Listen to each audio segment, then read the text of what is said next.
저는 올해 39살이고 결혼한 지 12년 된 평범한 주부입니다. 주변에서는 늘 안정적인 가정을 꾸린 사람으로만 보였죠. 남편과는 대학 시절부터 연애를 시작했고 오랜 시간 서로를 믿으면서 살아왔다고 생각했습니다. 그런데 그 믿음이라는 것이 얼마나 쉽게 무너질 수 있는지 저는 그날 처음으로 알게 됐습니다. 제 남편은 41살 회사에서 과장 직급에 있는 사람이었습니다. 말수가 적고 가정적인 편이라 친구들 사이에서도 평판이 좋았죠. 적어도 저는 그렇게 믿었습니다. 하지만 제가 알지 못했던 건 그 조용하고 무던해 보이는 성격이 은밀한 거짓말을 감추기엔 오히려 아주 좋은 껍질이었다는 겁니다. 그리고 이 사건에서 또 다른 인물, 한 여자가 등장합니다. 그녀는 36살 중고거래 앱에서 활발하게 활동하는 판매자였습니다. 깔끔한 물품 사진과 친절한 답변으로 믿음을 주는 사람처럼 보였죠. 하지만 그 호의 뒤에는 전혀 다른 의도가 숨어 있었습니다. 겉보기엔 단순한 판매자였지만 실상은 기혼 남성들과의 은밀한 접점을 만들기 위한 수단으로 중고거래를 이용하고 있었던 겁니다. 제가 이 사실을 깨닫기까지는 조금의 시간과 많은 상처가 필요했습니다. 모든 건 너무 평범하게 시작됐습니다. 그날은 특별한 계획도 없는 평일 오후였어요. 저는 거실에 앉아 오래된 소파를 보며 한숨을 쉬고 있었습니다. 결혼 초기에 장만했던 소파인데 세월이 지나면서 가죽이 벗겨지고 쿠션 탄력도 다 빠져 있었죠. 새 제품을 사자니 가격이 부담스러워서 그날은 그냥 무심코 휴대폰을 들고 중고거래 앱을 켰습니다. 화면을 내리다가 제 시선을 한 번에 사로잡는 사진이 있었습니다. 관리가 잘 된 고급 가죽 소파였는데 가격이 터무니없이 저렴했습니다. 색감도 우리 집 인테리어와 완벽하게 어울릴 것 같았어요. 저는 가볍게 메시지를 보냈습니다. 혹시 이 소파 아직 판매 중인가요? 곧 답장이 왔는데 이상하게도 판매자 본인이 아닌 다른 사람의 이름이었습니다. 저희 남편이 거래 담당이라 직접 연락하라고 할게요라는 짧은 한 문장이었죠. 그때는 별로 이상하게 여기지 않았습니다. 그냥 부부가 함께 중고 거래를 하는 건가 보다 생각했죠. 그런데 그 다음 날 제 남편이 갑자기 말했습니다. 나 오늘 저녁 약속 있어. 그 말투가 조금 어색하게 들렸습니다. 평소라면 며칠 전부터 알려주는 사람이었거든요.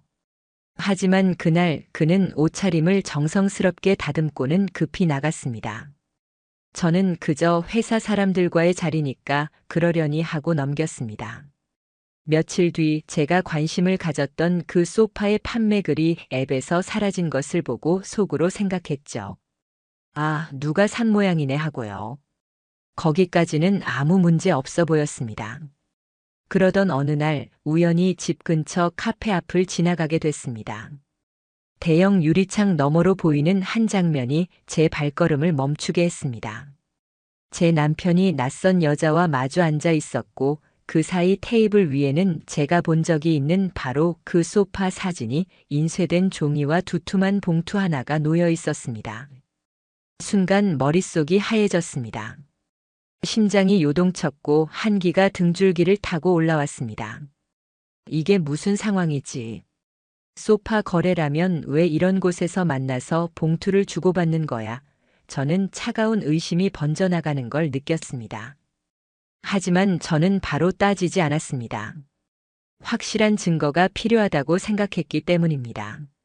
저는 골목길로 재빨리 몸을 숨기고 손에 쥔 휴대폰으로 몰래 그 장면을 찍었습니다.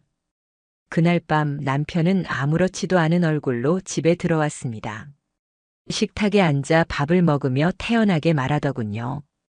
오늘 거래 잘 마무리했어. 저는 속으로 삼켰습니다. 그 표정이 너무 자연스러워서 오히려 섬뜩하게 느껴졌습니다. 그 후로 이상한 패턴이 계속 눈에 보였습니다.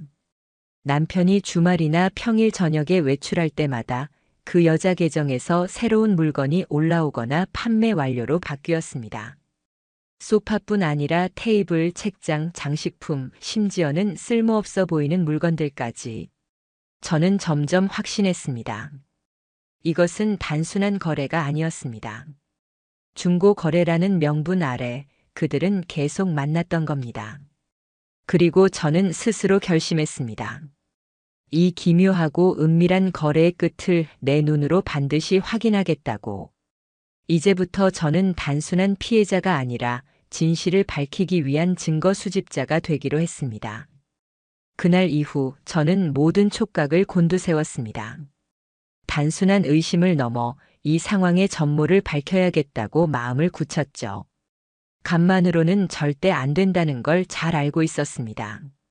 확실한 기록, 변명할 수 없는 증거, 그리고 그들의 만남이 거래라는 이름으로 포장된 거짓이라는 사실을 드러낼 자료들이 필요했죠.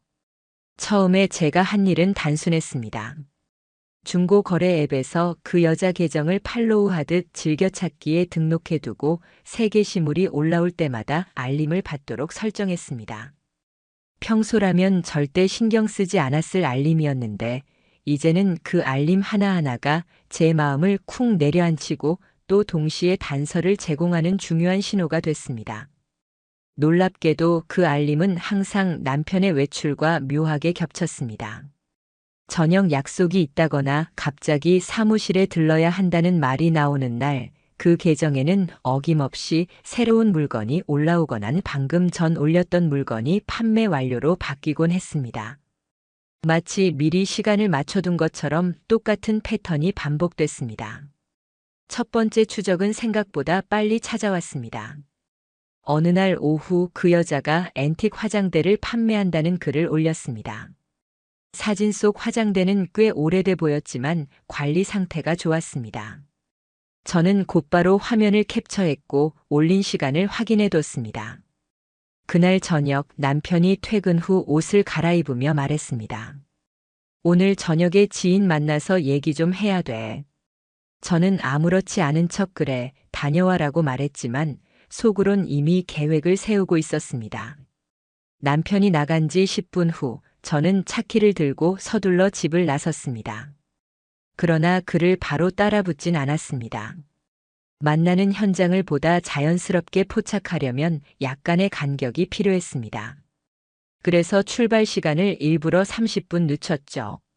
차를 몰아 남편이 주로 가는 방향으로 향했고 신호등과 골목 구간에서의 그의 동선을 예상하면서 천천히 이동했습니다. 결국 한적한 주택가 골목에서 그를 발견했습니다. 가로등 불빛이 희미하게 비치는 곳에서 남편은 그 여자와 마주 서 있었습니다. 그런데 화장대는 어디에도 없었습니다. 대신 남편의 손에는 작은 상자 하나가 들려 있었고 여자는 반짝이는 봉투를 품에 안고 있었습니다. 두 사람은 웃으며 무언가를 주고받았고 그 순간의 표정은 거래라는 단어와는 너무나 거리가 멀었습니다. 저는 손에 들고 있던 휴대폰의 셔터를 조심스럽게 눌렀습니다. 사진 속 시간과 장소를 기록하며 제 심장은 거칠게 뛰었지만 손끝은 오히려 더 차분해졌습니다. 이건 단순한 질투가 아니라 진실을 잡는 수사라고 생각하니 오히려 머리가 맑아졌던 겁니다. 그날 이후 저는 남편 외출 때마다 비슷한 방식으로 뒤를 밟았습니다. 카페에서 만나기도 했고 어두운 공원 벤치에서 긴 대화를 나누는 걸 보기도 했습니다. 심지어는 모텔 근처의 작은 주차장 앞에서 서성이던 모습까지 확인했습니다. 물건의 종류는 점점 수상해졌습니다. 누가 봐도 쓸모없어 보이는 금간 도자기나 헌책 5권 세트 같은 물건을 거래 명목으로 주고받았죠. 그리고 그 물건들이 실제로 그들의 집 안이나 차 안으로 들어가는 모습은 한 번도 보지 못했습니다. 마치 소품 같은 존재였고 진짜 목적은 서로를 만나는 것뿐이었습니다. 저를 확신하게 만든 건 한 장의 사진이었습니다. 어느 날 그 여자 계정에 대형 소파 판매 글이 올라왔습니다. 사진 속 소파는 색상, 질감, 디자인까지 우리 집에 있던 것과 너무나 비슷했습니다. 저는 다시 캡처를 하고 올린 시간을 기록했습니다. 그날 저녁 남편은 오늘 늦게 들어갈 것 같다며 휴대폰을 가방에 넣었습니다. 이제 저도 준비가 돼 있었습니다. 녹음기가 달린 작은 카메라를 가방 안에 넣고 차 안에는 위치 추적이 가능한 장치를 설치해 두었죠.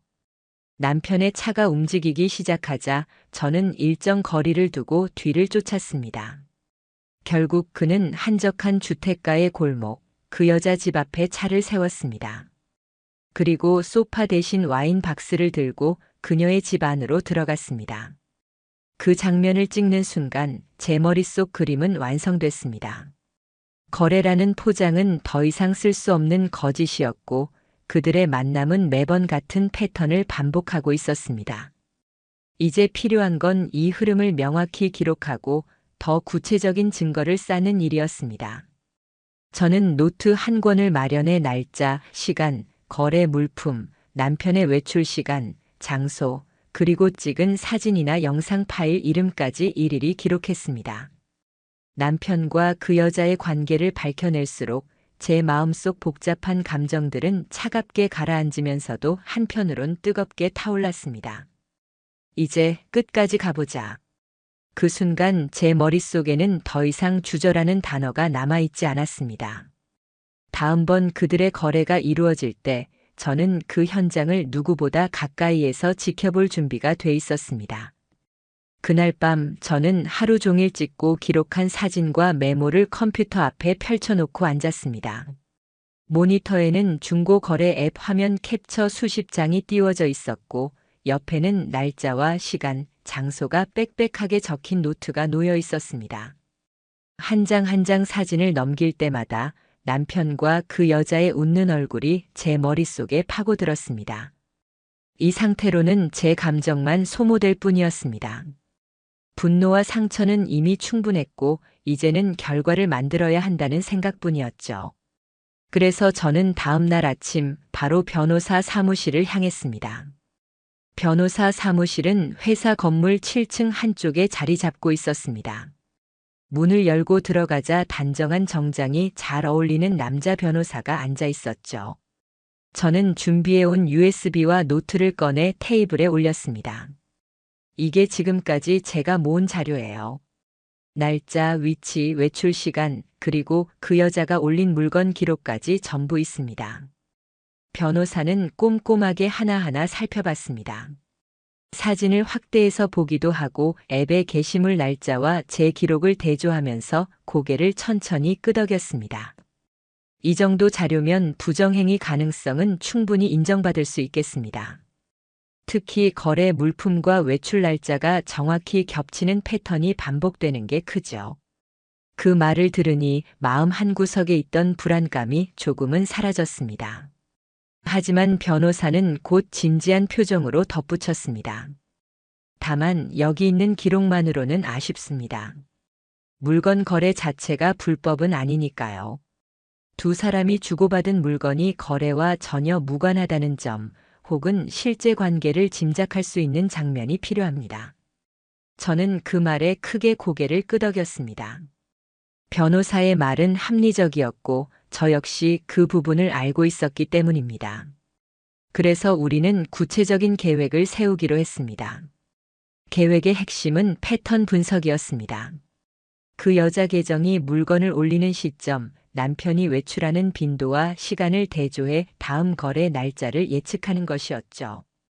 저는 변호사에게 최근 3개월치 제 기록을 보여줬고 그는 직접 캘린더에 표시하며 주기를 분석했습니다. 결과는 충격적이었습니다. 거의 2주 간격으로 새로운 거래가 이루어지고 있었고 대부분 평일 저녁이나 토요일 오후에 집중돼 있었습니다. 다음 거래는 아마 이번 주 토요일일 가능성이 높습니다. 변호사는 차분하게 말했지만 제 심장은 점점 빨라졌습니다. 그 주 토요일 오후 드디어 그 여자 계정에 빈티지 테이블이라는 새 물건이 올라왔습니다. 사진 속 테이블은 유난히 장식적이었고 실생활에 쓸모가 크게 없어 보였습니다. 저는 화면을 캡처하고 변호사에게 메시지를 보냈습니다. 올라왔습니다. 토요일 3시 게시물입니다. 답장은 바로 왔습니다. 계획대로 진행합시다. 우린 사전에 심부름센터에 의뢰를 해둔 상태였습니다. 제가 직접 남편을 뒤따르는 대신 경험이 있는 의뢰인을 통해 사진과 영상을 확보하는 방법을 선택한 겁니다. 이것은 저를 노출시키지 않으면서도 법정에서 쓸 수 있는 명확한 자료를 만드는 데 유리했습니다. 토요일 저녁 남편은 평소처럼 아무렇지 않은 얼굴로 말했습니다. 오늘 회사 동료랑 저녁 약속 있어. 저는 눈도 마주치지 않은 채 그래, 다녀와라고 대답했습니다. 심부름센터 팀은 남편이 집을 나서는 순간부터 차량을 따라붙었습니다. 그리고 몇 시간 뒤 변호사로부터 연락이 왔습니다. 확보했습니다. 영상에 남편이 테이블 대신 작은 쇼핑백을 들고 나오는 장면이 잡혔습니다. 그 안에 와인과 꽃다발이 들어있어요. 그 말을 듣는 순간 저는 주먹을 꽉 쥐었습니다. 거래를 위장하는 방식이 이제는 너무 뻔했습니다. 와인과 꽃다발은 더 이상 변명의 여지가 없는 물건이었죠. 그것은 명백한 데이트 준비물이었으니까요. 다음 날 저는 중고거래 앱 화면 캡처, 판매자 계정 기록, 거래 일시와 남편 외출 패턴, 그리고 이번에 확보한 현장 사진과 영상까지 모두 정리해 변호사에게 전달했습니다. 그는 자료를 넘겨받으며 단호하게 말했습니다. 이 정도면 상간남과 상간녀 소송에서 매우 유리합니다. 준비 바로 시작합시다. 그날 이후 제 머릿속에는 더 이상 물러설 생각이 사라졌습니다. 저는 스스로에게 다짐했습니다. 이제는 내가 이 싸움을 끝까지 끌고 간다. 그들이 만든 거짓의 막을 완전히 걷어낼 때까지. 소송 준비가 모두 끝났다는 변호사의 말을 들었을 때 저는 마치 숨통이 조금 트이는 것 같으면서도 막상 그 다음에 올 상황이 주게 될 무게 때문에 심장이 쿵 내려앉는 기분이었습니다. 감정이 북받치며 손끝이 떨렸지만 이번만큼은 감정이 아니라 절차가 우선이었습니다. 변호사와 함께 작성한 소장에는 우리가 몇 달간 모아온 모든 증거가 한데 모여 있었습니다. 날짜별로 정리된 중고거래 게시물 캡처, 남편의 외출 기록과 일치하는 패턴, 현장 사진과 영상, 그리고 변호사가 심혈을 기울여 작성한 주장과 법적 근거까지. 고소장을 접수하는 그날, 저는 한참 동안 사무실 의자에 앉아 서류를 들여다보다가 사인을 했습니다. 짧게 내뱉은 펜에 긋는 소리와 함께 제 결혼 생활이 한 방향으로 완전히 기울어졌다는 걸 실감했습니다. 바로 그 순간부터 저는 더 이상 과거의 아내라는 역할이 아니라 사실을 밝히고 정의를 세우려는 한 사람으로 서게 된 겁니다. 며칠 뒤 법원에서 발송한 소환장이 남편과 그 여자에게 전달됐습니다. 남편은 소환장을 받고도 표정 하나 변하지 않았습니다. 오히려 태연하게 서류를 탁자 위에 올려놓으며 말했습니다. 이건 오해야. 괜히 판을 크게 벌이지 말자. 그 말투 속엔 제가 증거를 들이밀어도 고개를 저었던 그 뻔뻔한 확신이 그대로 배어 있었습니다. 차갑게 식은 마음을 다잡으며 저는 아무 대꾸도 하지 않았습니다. 이제 말로 설득하거나 싸울 단계는 이미 지났으니까요. 그 여자는 더 기만적이었습니다. 변호사를 통해 전달된 답변서에는 단순한 거래를 하다가 친해진 사이일 뿐이며 원고의 오해가 지나친 것이라는 문장이 굵게 적혀 있었습니다. 그러나 그 문장 아래에 나열된 날짜와 장소는 이미 우리가 제출한 사진, 영상 자료와 정면으로 모순되고 있었습니다. 변명은 오히려 자신들의 거짓을 드러내는 부적절한 증거가 돼 있었습니다. 첫 재판날 법정안은 묘한 긴장으로 가득 차 있었습니다. 저는 변호사 옆에 앉아 전면에 있는 두 사람을 바라봤습니다. 남편과 그 여자는 서로 시선을 피하려 애쓰고 있었지만 그 어색함과 불안한 기류까지 가려지진 않았습니다. 판사가 자료를 검토하며 말을 꺼냈습니다. 제출된 거래 내역을 전체적으로 봤을 때 정상적인 중고 거래라 보기에는 물품 종류와 거래 방식이 상당히 이례적입니다. 순간 피고석에 앉아있던 그 여자의 표정이 굳어졌습니다. 저는 그 미세한 변화를 놓치지 않고 마음속에 새겼습니다. 재판 과정 중 변호사가 준비한 한 장의 문서를 판사에게 건넸습니다. 그것은 우리가 미처 예상하지 못했던 추가 폭로였습니다. 거래 내역을 정밀 분석한 결과 그 여자 계정에는 남편뿐만 아니라 다른 기혼 남성들과의 거래 기록이 반복적으로 나타난 것이었습니다. 판사가 그 부분을 읽으며 고개를 들어 피고 쪽을 바라보자 순간 법정 안은 정적에 휩싸였습니다. 저는 귀를 의심했습니다. 남편의 배신만으로도 충분히 고통스러웠지만 그 상대가 상습적으로 가정을 파괴하는 인물이었다는 사실은 더욱 기가 막혔습니다. 그 사실을 확인한 변호사는 재판에서 피고의 행위는 단발성이 아닌 상습적이고 계획적인 부정행위로 원고에게 심각하고 지속적인 정신적 피해를 주었다고 강력히 주장했습니다. 방청석에 앉아있던 몇몇 사람들이 고개를 끄덕이는 모습이 보였고 저는 그 반응이 작은 위로처럼 느껴졌습니다. 그날 재판이 끝난 뒤 법원 복도를 걸어 나오면서 저는 한 번도 뒤를 돌아보지 않았습니다.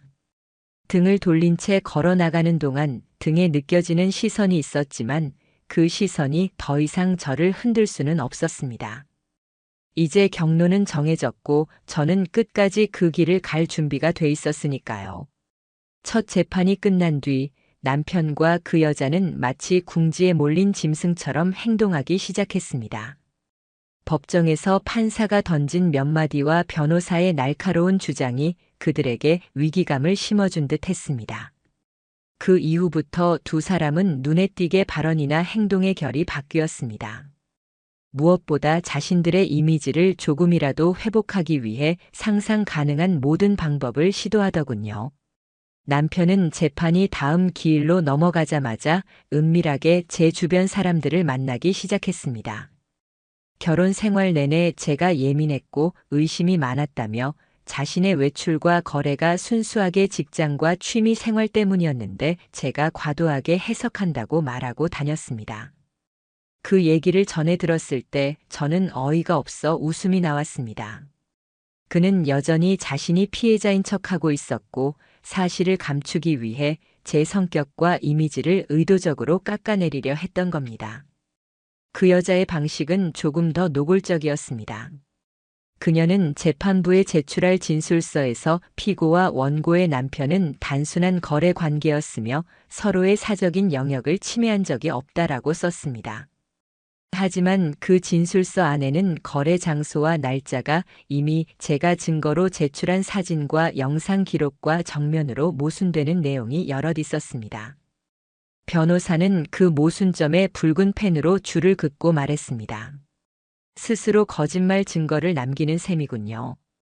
그러나 이들의 발악은 여기서 끝이 아니었습니다. 어느 날 오후 모르는 번호로 전화가 걸려왔습니다. 평소 같으면 받지 않았겠지만 재판 중이다 보니 혹시나 중요한 연락일까 싶어 받았습니다. 전화를 건 사람은 다름 아닌 그 여자였습니다. 목소리는 낮고 차분했지만 그 속에 묘한 압박이 섞여 있었습니다. 당신이 이렇게까지 해야 돼? 우리 그냥 서로 좋게 정리하면 안 될까? 그 말 속에는 소송을 취하하라는 의도와 제가 계속 나가면 더 힘든 상황이 닥칠 거라는 암시가 섞여 있었습니다.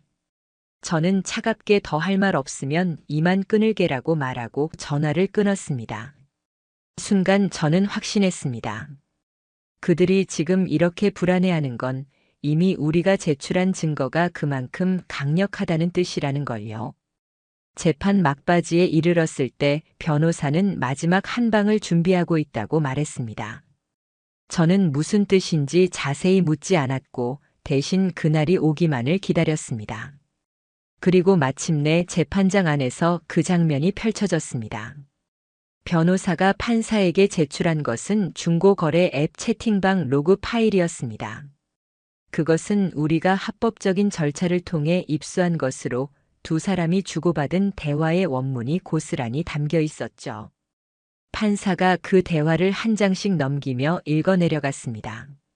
그 안에는 거래라는 단어는 거의 보이지 않았습니다. 대신 그날 저녁에 보고 싶다. 이번엔 그 와인 가져갈게. 다음엔 여행도 가자 같은 문장들이 이어졌습니다. 심지어 특정한 장소를 암호처럼 부르는 표현과 남편이 다른 사람 눈을 피하려고 세부적인 이동 경로를 안내하는 내용까지 있었습니다. 그리고 무엇보다 충격적인 건 채팅방 목록에서 발견된 또 다른 대화창이었습니다. 거기에는 그 여자가 다른 기혼 남성과 나누던 대화가 그대로 남아 있었고 내용 역시 동일한 방식이었습니다. 이번 주는 무슨 거래로 만날까라는 문장 옆에는 만나기로 한 장소와 시간까지 구체적으로 정리돼 있었습니다. 법정하는 순간 얼어붙었습니다. 남편의 얼굴은 순식간에 창백해졌고 그 여자는 시선을 바닥에 떨어뜨린 채 손가락을 꼬집고 있었습니다. 판사는 잠시 침묵하다가 말했다. 이 자료가 사실이라면 피고들의 주장과 완전히 상충됩니다. 그날 이후 남편은 변호사를 통해 합의를 요청해 왔습니다. 금전적인 보상과 함께 더 이상 문제를 키우지 않겠다고 했지만 저는 단호하게 거절했습니다. 제가 이 싸움을 시작한 이유는 돈 때문이 아니라 그들이 벌인 일을 세상에 명확히 드러내기 위해서였으니까요. 판사 역시 공판 말미에 이렇게 밝혔습니다. 피고들의 행위는 사회의 건전한 도덕관념에 반하며 원고의 혼인 생활과 정신적 안정을 심각하게 침해했다는 점이 인정됩니다. 그 말을 듣는 순간 저는 비로소 끝이 눈앞에 다가왔다는 걸 느꼈습니다. 그리고 저는 결심했습니다. 마지막 판결까지 단 한 발짝도 물러서지 않겠다고. 판결 당일 저는 아침부터 심장이 요동치는 것을 느꼈습니다. 아무리 담담한 척하려 해도 이날이 제 삶에서 어떤 무게를 지니는 날인지 너무 잘 알고 있었기 때문입니다. 옷을 고르는 손끝이 미세하게 떨렸고 거울 너머 제 얼굴은 평소보다 조금 더 창백해 보였습니다. 하지만 눈빛만큼은 흔들리지 않았습니다.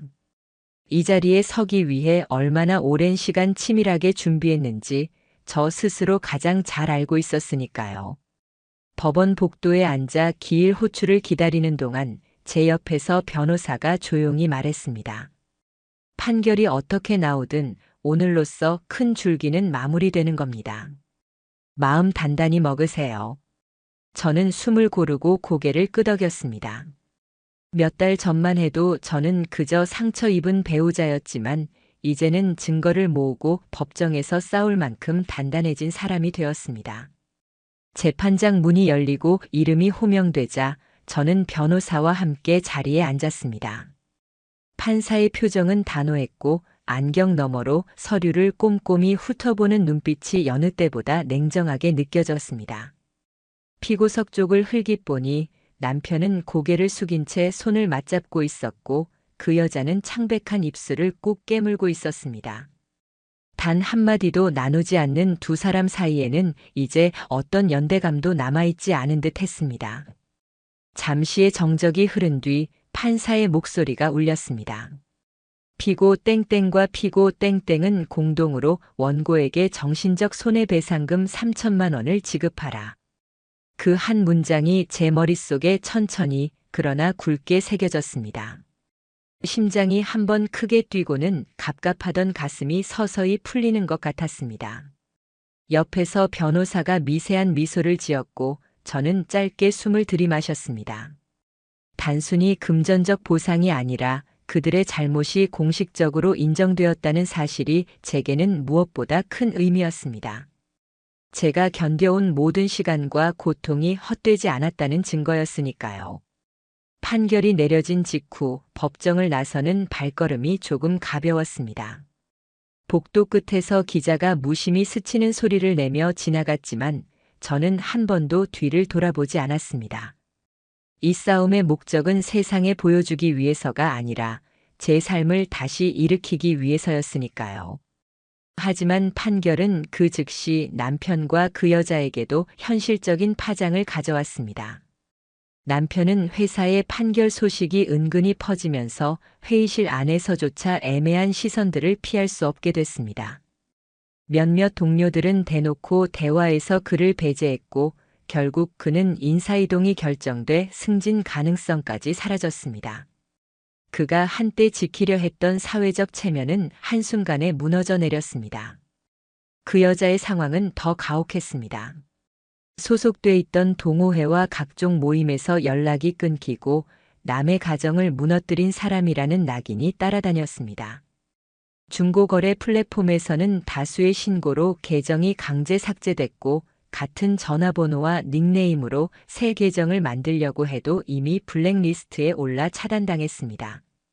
더는 그녀가 그곳에서 활동할 수 있는 방법은 없었습니다. 재판이 끝나고 몇 주가 지나 저는 주변 지인들을 통해 들었습니다. 그 여자는 가족과의 관계마저 틀어져 부모와 연락을 끊었다는 이야기였고 남편은 집을 나간 뒤 원룸을 전전하며 생활비를 벌기 위해 이곳저곳에서 아르바이트를 한다고 했습니다. 이 모든 소식은 제 마음에 복잡한 감정을 불러왔습니다. 절대 기쁘다고만 말할 수 없는 하지만 분명히 억울함이 조금은 풀리는 듯한 묘한 해방감이었습니다. 제가 바란 것은 복수가 아니라 진실을 드러내는 것이었지만 그 과정에서 정의가 작동하는 모습을 본 것은 제게 중요한 경험이었습니다. 그날 밤 저는 집안을 한 바퀴 둘러보았습니다. 아직도 거실 구석에는 사건의 출발점이었던 소파가 자리하고 있었죠. 저는 미소를 지으며 마음속으로 말했습니다. 이젠 너도 보내줄 때가 됐어. 다음 날 저는 그 소파를 처분했습니다. 그 순간 마치 지난 몇 달의 싸움 속에 함께 굳어있던 제 마음 한 조각이 떨어져 나가는 듯 했습니다. 그리고 새로 들여온 소파에 앉아 저는 조용히 다짐했습니다. 앞으로는 나를 위한 선택만 하자. 다시는 타인의 거짓에 내 인생을 내어주지 않겠다. 판결이 확정되고 시간이 조금 흐르자 저는 마음 깊은 곳에서 묘한 고요함이 찾아오는 걸 느꼈습니다. 몇 달 동안 이어진 팽팽한 긴장과 법정에서의 다툼이 끝난 자리에는 허전함과 함께 서서히 스며드는 해방감이 있었습니다. 하지만 그 고요함 속에서도 다른 쪽에서는 두 사람의 세상이 빠른 속도로 무너져 내리고 있었습니다. 남편은 판결 직후부터 사실상 사회적 고립 상태가 됐습니다. 회사 안에서도 그에 대한 소문이 은근하게 퍼졌고 머리를 숙이고 있으면서도 등 뒤로 꽂히는 시선을 피할 수 없었죠. 회의 때마다 묵묵부답으로 자료만 넘기거나 대화를 피하는 모습이 동료들의 입에 오르내렸습니다. 결국 인사부에서 부서를 옮기라는 통보를 받았고 그 자리에서 승진과 미래를 꿈꾸던 계획은 모두 무너졌습니다. 저는 그 소식을 들으면서도 딱히 기쁨을 느끼진 않았습니다. 그저 그가 자신의 선택으로 만든 결과를 받아들이고 있을 뿐이라는 생각이 들었습니다. 그 여자 역시 빠르게 추락했습니다. 소속돼 있던 동호회에서 연락이 완전히 끊겼고 평소 친하게 지내던 지인들마저 차갑게 돌아섰습니다. 나기는 생각보다 무서웠습니다. 남의 가정을 무너뜨린 사람이라는 말은 어느 모임을 가도 따라붙었고 그것은 쉽게 지워지지 않는 꼬리표가 되었습니다. 중고거래 앱에서 그녀의 계정은 수십 건의 신고로 강제 삭제됐습니다. 뿐만 아니라 동일한 이름과 전화번호는 플랫폼 차원에서 블랙리스트에 올려 재가입조차 불가능했습니다. 결국 그녀는 새로운 계정을 만들기 위해 휴대폰 번호와 신분을 바꾸는 일까지 시도했지만 그 과정에서 주변의 차가운 시선을 피할 수 없었습니다. 몇 달 후 지인을 통해 또 다른 이야기를 들었습니다. 그녀는 결국 지금 살던 도시를 떠나 작은 지방 도시에 내려갔습니다. 하지만 그곳에서도 소문이 퍼지는데 오래 걸리지 않았다고 했습니다. 낯선 시선과 수군거림 속에서 정상적인 삶으로 돌아가기란 불가능에 가까웠을 겁니다. 남편과 그녀가 계속 함께 지내는 건 아닐까 하는 생각을 한 적도 있지만 그건 오래 가지 않았습니다. 판결이 나오고 한 달도 지나지 않아 두 사람은 서로 다른 곳에서 각자 생활한다는 소문이 돌았습니다. 서로의 몰락 속에서 함께 버틸 힘이 없었던 거겠죠.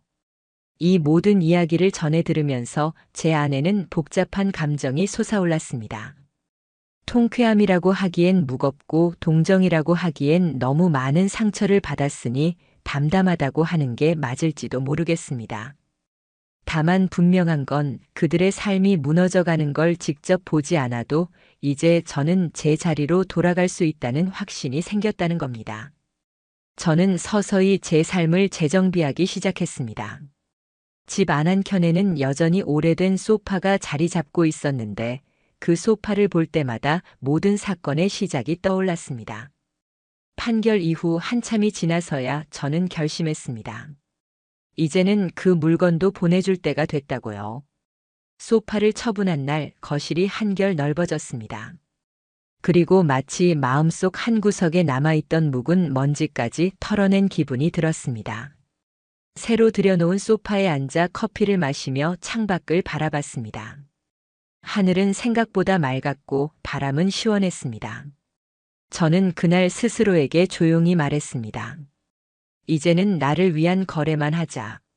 다시는 타인의 거짓말과 배신이 내 인생을 흔들지 못하도록. 그렇게 저는 과거를 뒤로하고 제 삶의 새로운 페이지를 넘기기 시작했습니다. 더 이상 상처의 무게에 눌려 숨 가쁘게 살지 않고 제 선택과 제 의지로 길을 걸어갈 준비가 돼 있었습니다. 무엇보다 정의는 결코 사라지지 않는다는 걸 확인했으니까요. 그리고 그것만으로도 앞으로를 살아갈 힘은 충분했습니다.